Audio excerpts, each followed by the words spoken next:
तो कंटिन्यू करते हैं फर्दर। लिखिए example number 2। Example number 2 question है find find angle between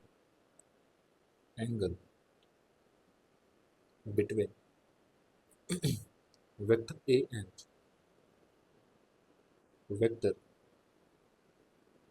B if vector a minus vector b, magnitude of vector a minus vector b is equal to magnitude of vector a plus vector b। तो हमें क्या पता करना है? Angle between vectors. देखिए क्या करेंगे, जरा बताओ, क्या vector a minus vector b का मैग्नीट्यूड, क्या हमें पता है कि vector a minus vector b का मतलब क्या होता है? ये बेसिकली वेक्टर सब्ट्रैक्शन का जो रिजल्टेंट आता है वेक्टर सब्ट्रैक्शन के केस में, उसी का मैग्नीट्यूड ही तो है ये। ठीक है, तो जरा देखिए इसको मैं क्या लिख सकता हूँ, मॉड ऑफ वेक्टर ए का square plus mod of vector B का square minus 2 times of mod A mod B cos theta, ऐसा लिखा जा सकता है। और हमें ये भी पता है कि vector A plus vector B का मॉड किसके बराबर होता है? किसके बराबर होता है? Simply A square plus B square plus 2ab cos theta. A square plus B square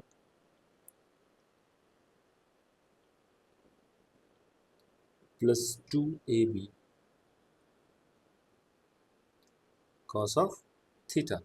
और ये दोनों बराबर हैं एज, क्योंकि vector A minus vector B बराबर है vector A minus vector A plus vector B के। ऐसा इन्होंने क्वेश्चन में बोल रखा है। इसका मतलब ये वैल्यू रख दो, ए माइनस बी और ए प्लस बी के मॉड के की वैल्यूज रख दो अगर, तो क्या बन जाएगा? देखो रूट अंडर, एक काम करते हैं, ये जो हमने मॉड ए का स्क्वायर लिखा है इसको ए ले लेते हैं, ये जो मॉड बी का स्क्वायर लिखा है इसको हम बी ले लेते हैं, मतलब मॉड बी का मतलब बी, मॉड ए का मतलब ए ले लो। तो क्या लिखा जा सकता था?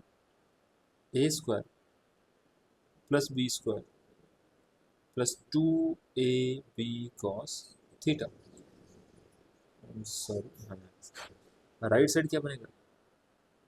A square plus B square plus 2ab cos theta.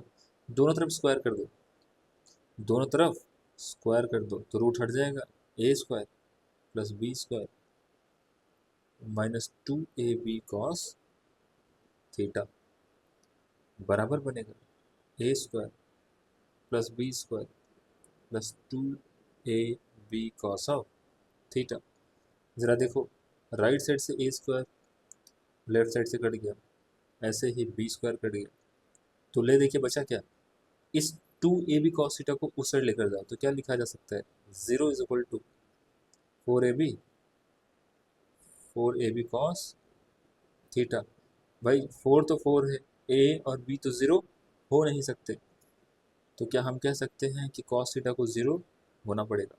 अगर कॉस थीटा 0 हुआ तो ये कब पॉसिबल है? जब थीटा 90 डिग्री हो। इसका मतलब ये हुआ कि अगर mod of A minus B, अगर mod of A minus B बराबर है mod of A plus B, तो ए और बी के बीच का एंगल 90 डिग्री होना ही चाहिए।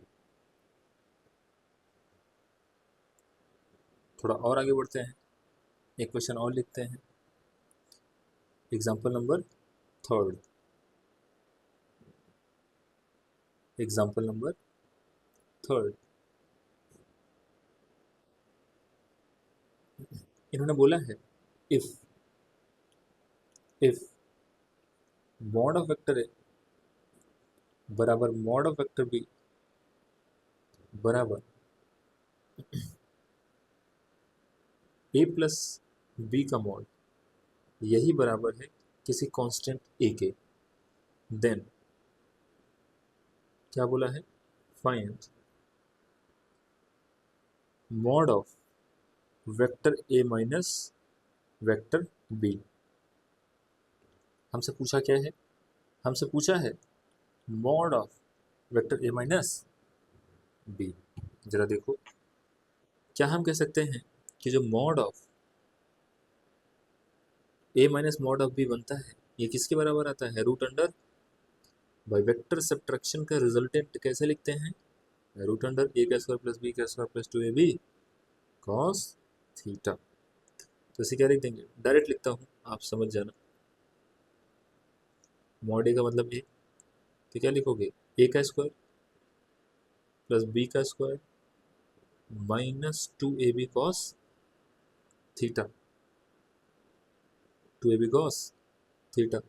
जरा मुझे बताओ, मॉड ए का वैल्यू जिसको मैंने ए बोला उसकी वैल्यू बेसिकली ए के बराबर है, मॉड बी भी ए के ही बराबर है, और mod of A plus B भी ए के ही बराबर है।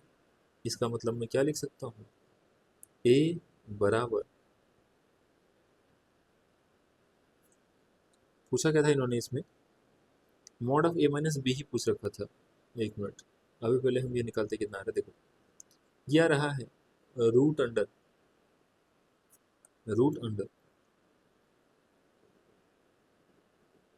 A square B square sorry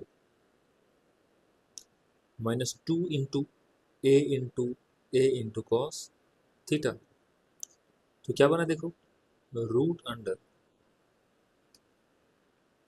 2a square minus 2a square into cos theta. तो finally mod of A minus B vector हमारा ये बन के आया। अब यहाँ प्रॉब्लम ये है कि हमें कॉस थीटा नहीं पता है। अगर कॉस थीटा पता होता, अगर हमें कॉस थीटा पता चल जाए तो अपना काम हो जाएगा, ए के टर्म्स में ही आंसर आना है। तो हम क्या करेंगे कि भाई कॉस थीटा निकालने के लिए एक कंडीशन और भी तो है कि mod of A plus B किसके बराबर है, ए के बराबर है। जरा देखो, mod of A plus B का वेक्टर अगर मैं निकालना चाहूँ तो कितना निकल के आता है, A square plus B square plus 2ab cos theta. तो देखो, ए का स्क्वायर प्लस बी का square plus 2ab cos theta, और इस मॉड ए प्लस बी की वैल्यू कितने दे रखा है, ए के ही बराबर दे रखा है। तो लिखो ए बराबर रूट अंडर, ए और बी दोनों ए ही दे रखा है।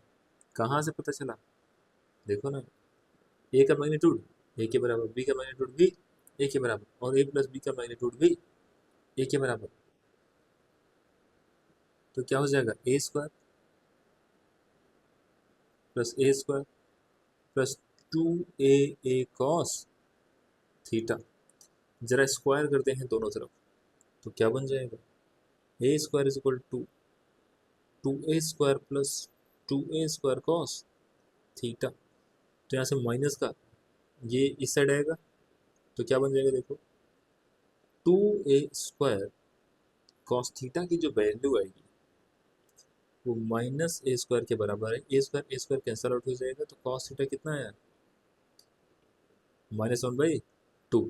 इसी कॉस थीटा को, ये जो कॉस थीटा आया, इसी कॉस थीटा को की वैल्यू उठा के यहाँ पे रख दो। तो फाइनली इसको लिख दो इक्वेशन नंबर 1। इक्वेशन नंबर 1 तो हम कह सकते हैं फ्रॉम इक्वेशन नंबर 1 हम क्या कह सकते हैं कि mod of A minus B vector is equal to root under 2a square minus 2a square divide by मतलब इंटू 1/2। कॉस की वैल्यू कितनी आई थी, -1/2। देखो माइनस माइनस प्लस, ये 2 इस 2 से कट जाएगा,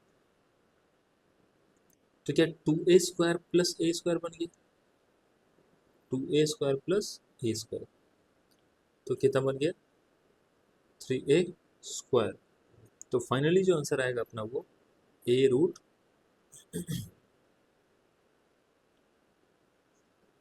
तो mod of a minus B कितना बना, a√3। ठीक है,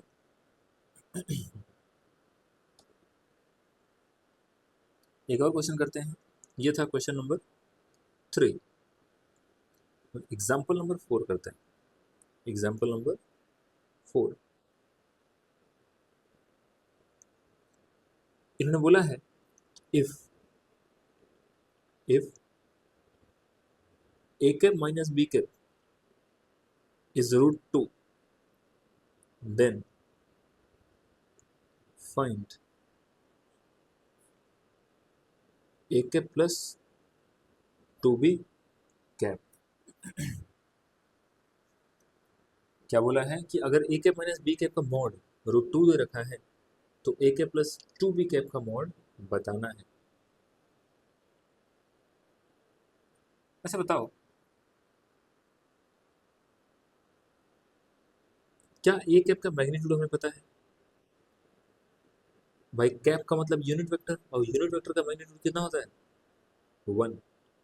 तो जरा बताओ b² का मैग्नीट्यूड क्या होगा, ये भी 1 होगा। ठीक है, हमसे पूछा क्या है, वेक्टर a प्लस, मतलब सॉरी a² प्लस 2b² का मॉड। तो देखो हमसे क्या पूछा गया है, a² प्लस 2b² का मॉड, ये किसके बराबर होता है, हमें पता है √a² plus b² plus 2ab cos theta. तो a² प्लस b², भाई कंफ्यूज मत होना, यहाँ पे अपना पहला वेक्टर a² है और दूसरा वेक्टर पूरा पूरा मिला के 2b² है। ठीक है,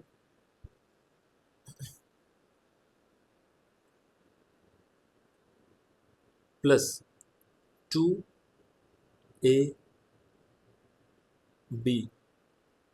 cos of theta, theta between, यहाँ क्या रखेंगे, यहाँ क्या रखेंगे, angle between a² and 2b², क्या रखेंगे a² और 2b² के बीच का एंगल। यार जरा एक बात बताओ, जरा एक बात बताओ, अगर a और b के बीच का एंगल, एक एग्जांपल देखिए मैं बता देता हूँ पहले आपको, तो जरा बताओ अगर एक वेक्टर इधर है, मान लेते हैं a² इधर है, ये रहा b²,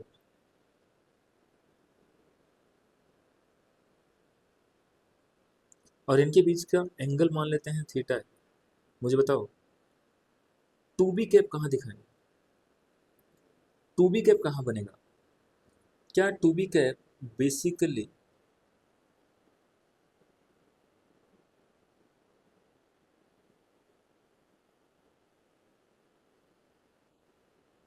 यही बन जाएगा। इसका मतलब ये है कि अगर अगर वेक्टर a और वेक्टर b के बीच का एंगल थीटा है तो a और 2b के बीच का एंगल भी थीटा ही होगा। इसको मैं ले लेता हूँ थीटा। ठीक है, अब देखो थोड़ा एक स्टेप और लिख लेते हैं कि a² प्लस 2b² बराबर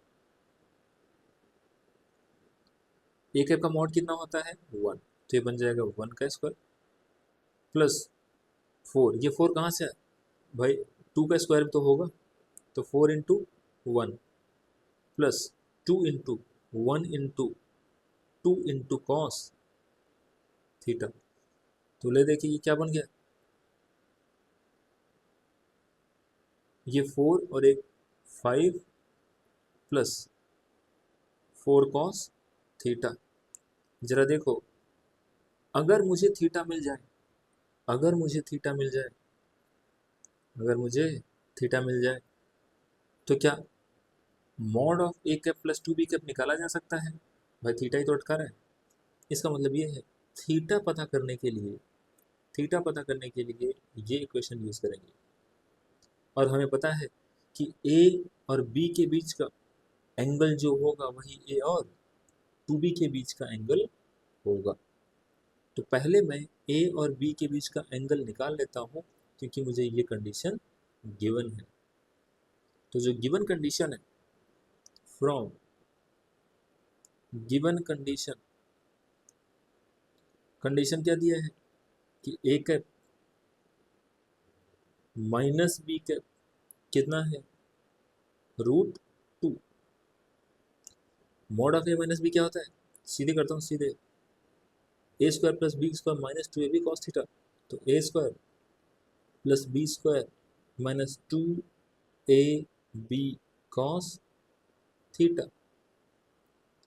ये किसके बराबर दिया है इन्होंने, √2। दोनों तरफ स्क्वायर कर दो, तो 2 minus 2 cos theta is equal to 2। तो ऐसे में ये 2 तो कैंसल आउट, तो माइनस 2 कॉस थीटा कितना आया, 0। तो कॉस थीटा आया 0, इसका मतलब थीटा आया 90 डिग्री। अगर थीटा 90 डिग्री है, यही थीटा उठा के ऊपर वाले इक्वेशन में रख दो। तो भाई ए कैप प्लस 2b कैप, ए कैप प्लस 2b कैप का जो मॉड है वो किसके बराबर था पहले, ये देखो ना पूरा 5 प्लस 4 कॉस थीटा। तो रूट अंडर 5 प्लस 4 इंटू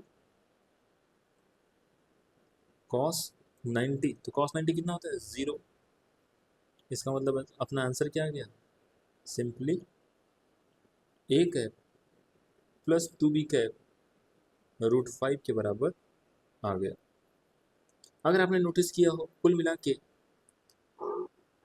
ए कैप प्लस 2b कैप निकालने के लिए हमें बताया कि हम mod of A plus B वाला फॉर्मूला लगाएंगे। तो यहाँ तक आ जाएंगे, यहाँ तक आने के बाद थीटा मुझे फंसा दिया। अब थीटा, क्योंकि मुझे पता है, क्योंकि मुझे पता है कि अगर ए और बी के बीच का एंगल थीटा है, तो ए और 2b के बीच का एंगल भी थीटा ही होगा। और यहाँ पे ए कैप माइनस बी कैप दे रखा है मॉड, ठीक है। तो उस गिवन कंडीशन से हमने थीटा निकाल लिया। थीटा जैसे निकाला, क्या पता चला कि वो 90 डिग्री है, तो उठा के इस वाले इक्वेशन में पुट कर दिया, तो अपना आंसर आ गया। एक सवाल और, सिंपल सा सवाल है, जरा बताइए। ये एग्जाम्पल नंबर 5 होगा, एग्जाम्पल नंबर 5। जरा बताओ, एक वेक्टर ऐसा है जिसका मैग्नीट्यूड ए है, और एक वेक्टर ऐसा है इसका भी मैग्नीट्यूड ए है। इनके बीच का एंगल थीटा है, ठीक है। ये ए वेक्टर था, ये बी वेक्टर था। इन्होंने पूछा है कि एक vector A minus vector B का मॉड बताओ, vector A minus vector B का मॉड बताओ। कुछ ए के टर्म्स में आंसर आएगा ना। देखो, हमसे पूछा गया क्या गया है, vector A minus vector B का मॉड। क्या हमें इसका फॉर्मूला याद है, रूट अंडर ए का स्क्वायर प्लस बी का square minus 2ab cos theta. जरा बताओ, ए का स्क्वायर मतलब मैग्नीट्यूड ऑफ ए का स्क्वायर, मैग्नीट्यूड ऑफ ए कितना है, ए। तो सिंपली दोनों का मैग्नीट्यूड ए ही दे रखा है, तो सीधे करता हूँ, सीधे एक स्टेप लिख ही देते हैं, A square plus B square minus 2ab cos theta. जरा वैल्यू रखते हैं ए और बी का, ए और बी दोनों का वैल्यू ए के बराबर है, तो A square plus A square minus 2aa cos theta. थोड़ा और आगे बढ़ो, ये क्या बनेगा, ये क्या बन जाएगा, A square plus A square मिलके क्या बना, 2a²। और यहाँ एक ऑलरेडी है यहाँ पे 2a² कॉस थीटा। एक काम करते हैं, 2a को कॉमन ले लेते हैं, 2a को कॉमन ले लेते हैं, सॉरी 2a² को, तो 1 माइनस बना कॉस थीटा। यहाँ तक भी आंसर ठीक है, लेकिन हमें थोड़ा सा और सिंप्लीफाई करना है, थोड़ा सा और सिंप्लीफाई करना है। जरा याद करो, जरा याद करो कि cos theta is equal to 1 minus 2 sin² थीटा/2 हुआ करता था कि नहीं।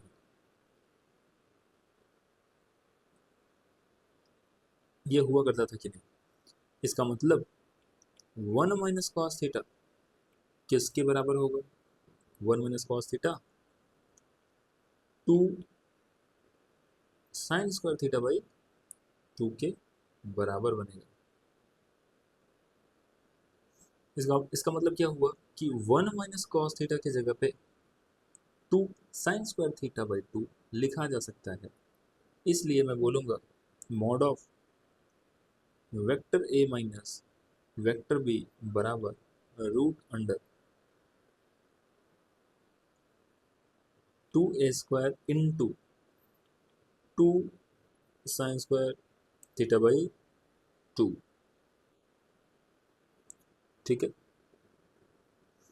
जरा देखो यहाँ 2, यहाँ 2 मतलब 2 का स्क्वायर, ये है a का स्क्वायर और ये पूरा है साइन का स्क्वायर, तो बेसिकली 2a sin थीटा/2 बन जाएगा। ये रिजल्ट बड़ा इंपॉर्टेंट है कि अगर दो वेक्टर जिनका मैग्नीट्यूड बराबर हो उनको सब्ट्रैक्ट किया जाए, अगर सब्ट्रैक्ट किया जाए तो उनका जो रिजल्टेंट का मैग्नीट्यूड आता है वो 2a sin थीटा/2 आता है, 2a sin थीटा/2 निकल के आ जाता है। ये रिजल्ट हमें याद रखना है, ये रिजल्ट हमें याद रखना है। अब हम बात करते हैं, एक नोट लिखते हैं, नोट।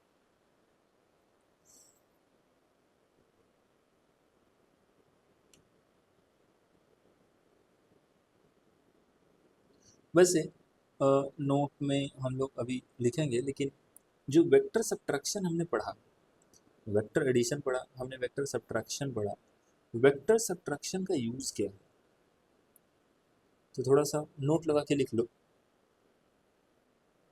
या यूज ऑफ लिखो, यूज ऑफ,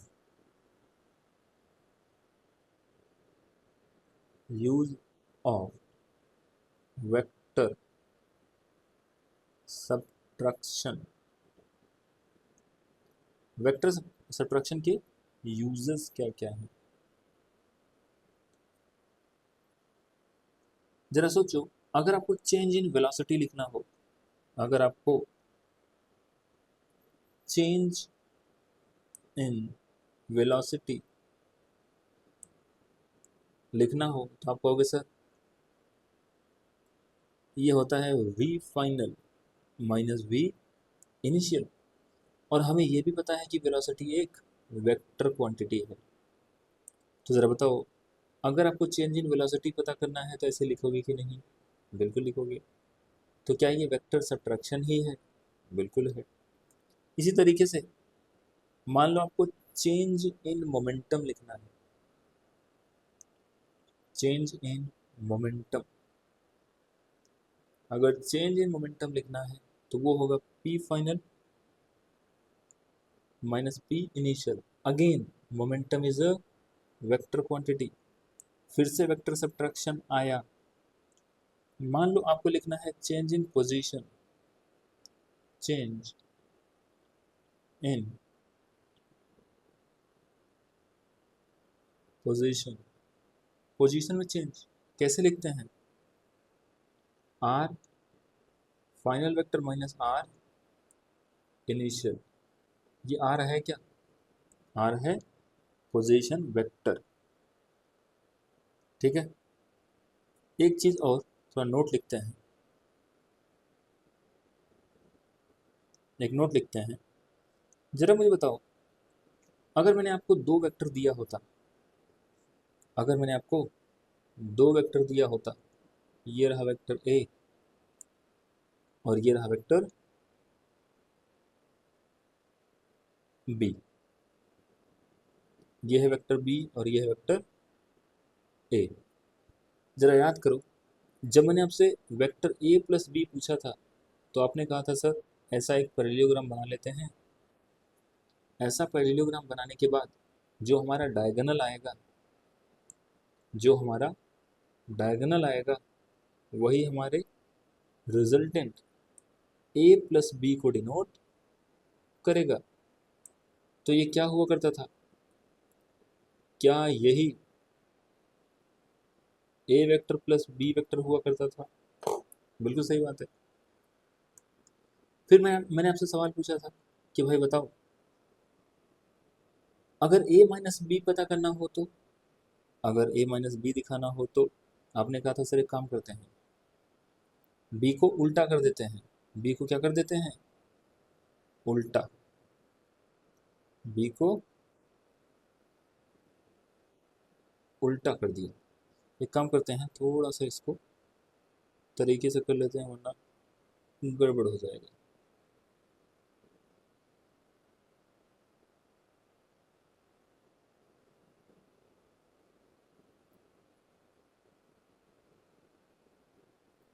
ऐसे मान लो पहले बी वेक्टर हुआ करता था ये, तो हम ए प्लस बी जब पूछते थे तो आप कहते थे सर ए प्लस बी तो ऐसे निकाला जा सकता है जैसा कि हमने ड्रॉ कर रखा है। फिर मैंने आपसे पूछा कि भाई ए वेक्टर माइनस बी वेक्टर कैसे निकालोगे, तो आपने कहा सर अच्छा ए माइनस बी निकालना है, एक काम करते हैं, क्या करते हैं, एक काम करते हैं। जरा देखिए, आपने कहा सर बी वेक्टर को उल्टा कर दीजिए, क्या ये माइनस बी वेक्टर बन गया? तो आपने बोला था कि अगर ए माइनस बी बताना है तो बेसिकली एक ऐसा सा, थोड़ा अच्छा सा ड्रॉ करते हैं। आपने कहा था एक ऐसा सा रेक्टेंगल बना लेते हैं सर। ऐसा रेक्टेंगल क्यों बनाया? देखो, वेक्टर ए इधर है, माइनस वेक्टर भी इधर है, तो इन दोनों का रिजल्टेंट यहाँ होगा कि नहीं होगा? यहाँ होगा कि नहीं होगा? ए वेक्टर माइनस बी वेक्टर अगर पूछा जाता तो। इन सब पर बातें हुई हैं पहले, इसलिए मैं ज़्यादा स्ट्रेस यहाँ पे नहीं दे रहा हूँ। तो मुझे बताओ, क्या ये जो रिजल्टेंट बना ये भी तो एक रिजल्टेंट है, लेकिन ये रिजल्टेंट कौन सा है? ये है, थोड़ा सा लिखता हूँ मैं इसको, रिजल्टेंट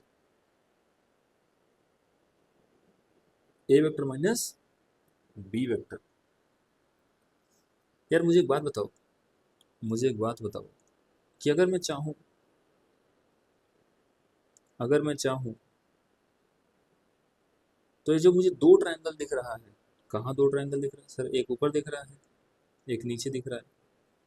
मैं इन दोनों को, दोनों वेक्टर को एक ही पैरेललोग्राम के अंदर नहीं रख सकता क्या? रख सकता हूँ भाई, वेक्टर कैन बी शिफ्टेड। इस वेक्टर को मैं शिफ्ट करके अगर यहाँ पे लाके बैठा दूँ तो कोई समस्या है क्या भाई? ये पैरेललोग्राम और ये पैरेललोग्राम आइडेंटिकल है, तो ये और ये आइडेंटिकल ही तो है।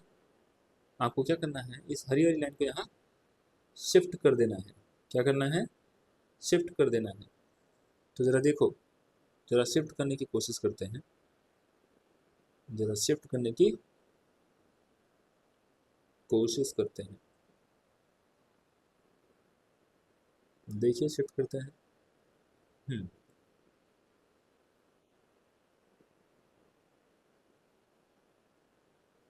हमें क्या करना है, इसी वेक्टर को यहाँ शिफ्ट करना है। नया सा बना लेता हूँ, इसी वेक्टर को यहाँ शिफ्ट कर दिया। तो क्या ये जो हरा वाला वेक्टर है, क्या ये जो हरा वाला वेक्टर है vector A minus vector B को ही रिप्रेजेंट कर रहा है? Vector A minus vector B को ही रिप्रेजेंट कर रहा है। तो हम यहाँ पे एक बात लिखते हैं कि when थीटा इज, थीटा क्या था? Theta angle between A and B हुआ करता था। when theta is acute,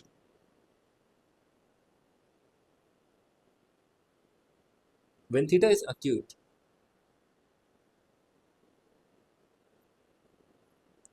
major diagonal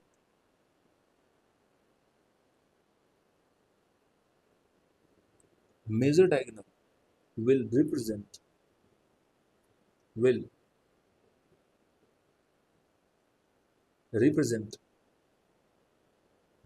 vector addition, vector addition and minor diagonal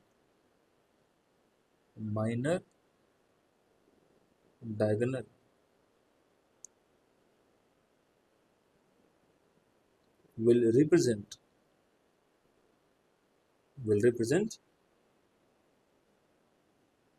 vector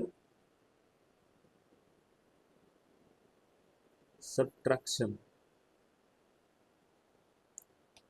मैं जरा बताओ, क्या इस पैरेललोग्राम के लिए ये एक डायगोनल था मेजर वाला, ये दूसरा डायगोनल था माइनर वाला? माइनर मतलब छोटा डायगोनल।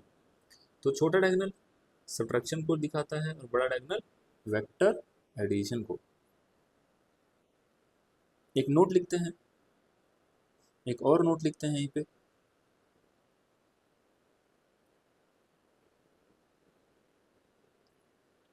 ये पहला नोट था, ये दूसरा नोट।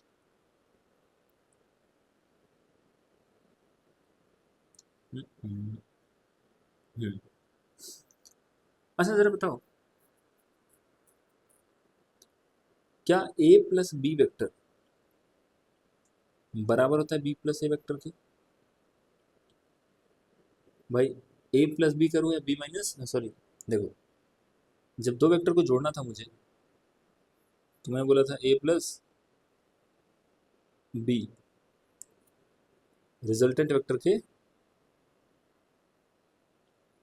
बराबर आता है। वही मैंने बोला था, मैं चाहूं तो इसे ऐसे भी सोच सकता हूं, B vector plus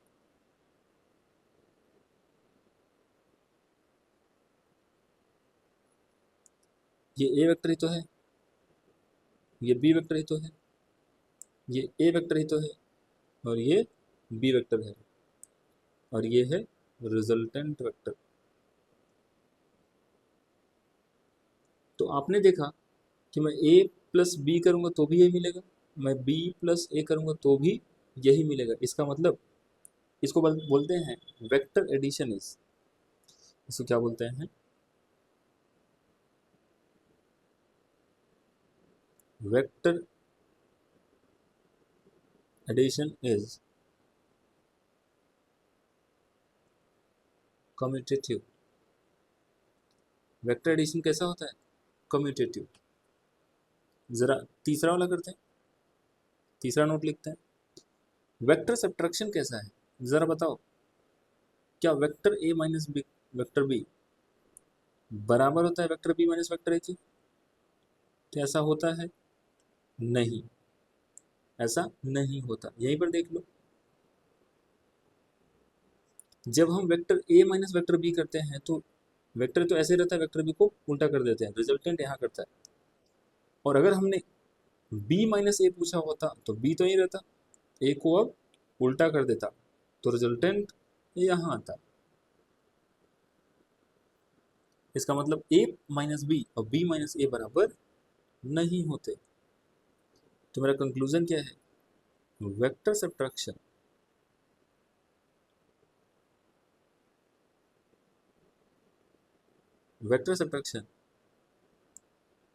is not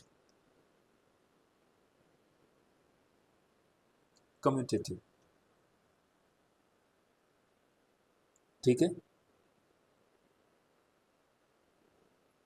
कुछ और एक दो सवाल करते हैं, उसके बाद अगले लेक्चर से हम लोग शुरू करेंगे वेक्टर रेजोल्यूशन, जिसको हम रेक्टेंगुलर कंपोनेंट्स भी कहते हैं। फिलहाल एक दो और क्वेश्चन कर लेते हैं अपन।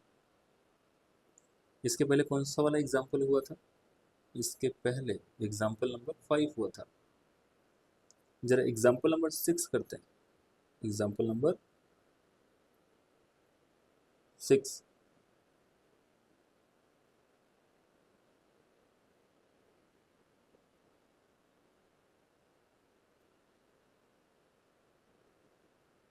इन्होंने क्या दिया है? If vectors vector p, vector q and vector r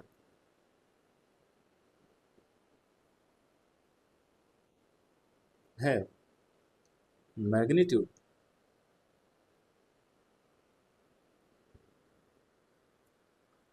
magnitude 5, 12 and 13 respectively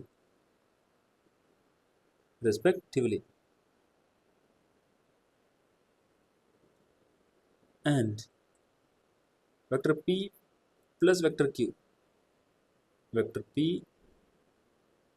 q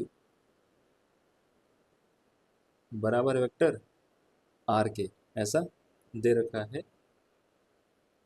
then angle between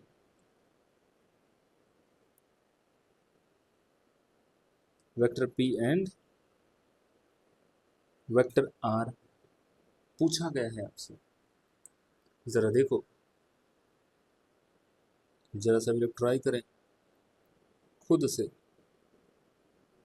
solution देखिए, अगर आप ध्यान से देखो, इन्होंने क्या बोला है कि 3 वेक्टर्स हैं जिनमें p प्लस q का वेक्टर सम r के बराबर आ रहा है। मतलब p और q को अगर मैं ऑर्डर में रखूं तो q आना चाहिए, मतलब p और q r के बराबर आना चाहिए।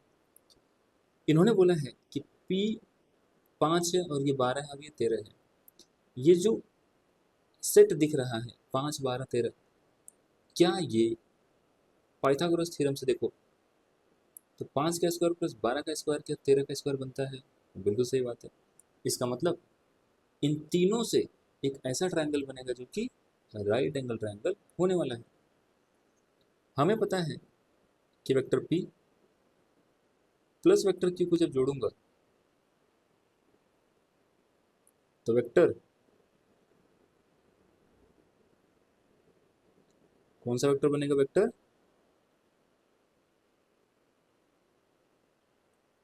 r। ये रहा वेक्टर r,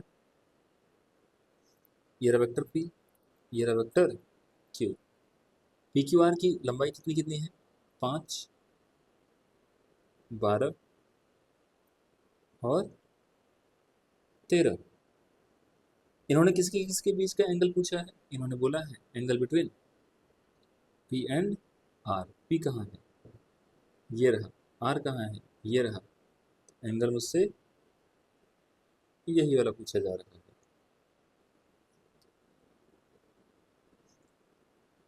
तो जरा देखो, tan ऑफ थीटा, भाई एक राइट एंगल ट्रायंगल है कि नहीं? ये राइट एंगल ट्रायंगल है कि नहीं? बिल्कुल सही बात है। तो tan theta perpendicular upon base, perpendicular कितना है? 12, बेस कितना है? 5। तो थीटा क्या है? tan inverse 12/5।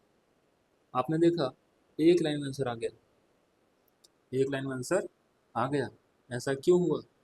क्योंकि आपने इस ट्रायंगल को ही ड्रॉ कर लिया और हमें ये भी पता चल गया कि ये ट्रायंगल एक राइट एंगल ट्रायंगल है। तो हमारे लिए क्वेश्चन आसान हो गया। बाकी कंटिन्यू करते हैं अगली क्लास में।